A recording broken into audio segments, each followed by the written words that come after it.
In this tutorial, we're going to give you an introduction to really creating the meat and potatoes of a BRAVOZONE game. I'm going to go into my BRAVOZONE homepage here, click on Create. I'm going to be presented with the opportunity to create a few different programs. I'm going to really focus on Quiz Show, Spinoff, and Catapult in this tutorial. Regardless of which of these three games you use, what I'm going to demonstrate in this tutorial is pretty much the same in all three of these, with one minor exception which I'll address. I'm going to use Quiz Show for this example. When you open up any one of these three games, you're going to get a page that looks like this. It's going to give you kind of a brief overview of what the game can do. I'm going to click on Start to get started. You're going to be first prompted to enter a name for your game. The next step is you need to choose the game mode. For this tutorial, I'm going to choose instructor-led. But what's important to note is later on, once you complete this instructor-led presentation, you can easily convert it to a self-paced game. Down here in Quiz Show and Spinoff, you have the option to choose a color template. Catapult has its own style, so you won't see this option. So choose something that appeals to you. And let's get into the meat and potatoes of whatever game you're going to use, and that's going to be the content, or specifically the question. So by the power of video, I'm going to go ahead and populate this game board with the majority of questions. And let's go ahead and add the final question here.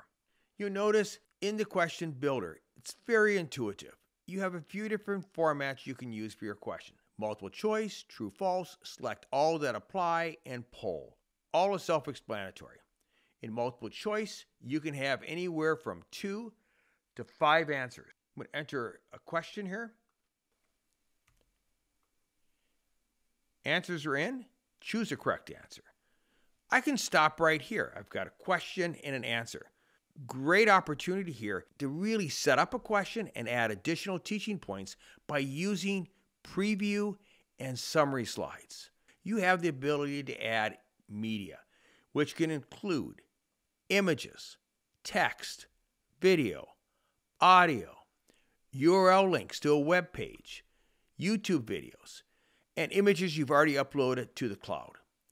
In this example, we're going to go to the summary and add an image.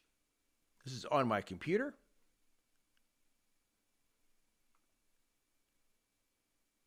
Once the image is uploaded, click OK.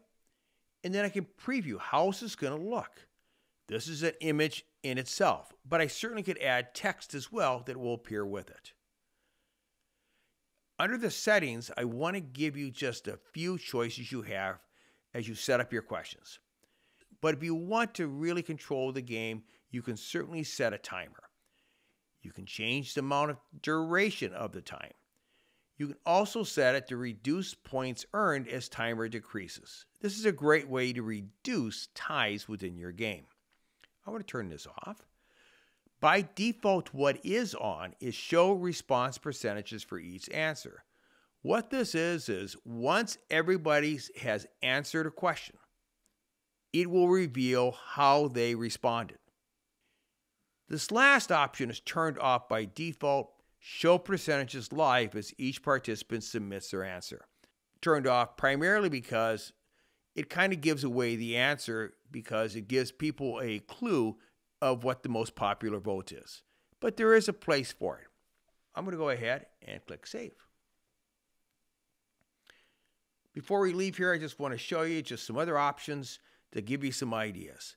Here we have a question, and in the preview, not only did I use text, but I also brought in an image. You can preview it. Any images you bring in, or videos for that matter, when you bring it in, it becomes a hotspot, and you can click on it to go to full screen. So I can ask a question about this image right in the summary. Go to the question. I can also bring that image in as well here. And summarize after the question is asked. Here's the answer. Here's the image we can reference. The possibilities are endless. Well, as always, if you have any questions or comments, feel free to contact us. Until the next time, hope you always find unique ways to make your training more engaging. Take care.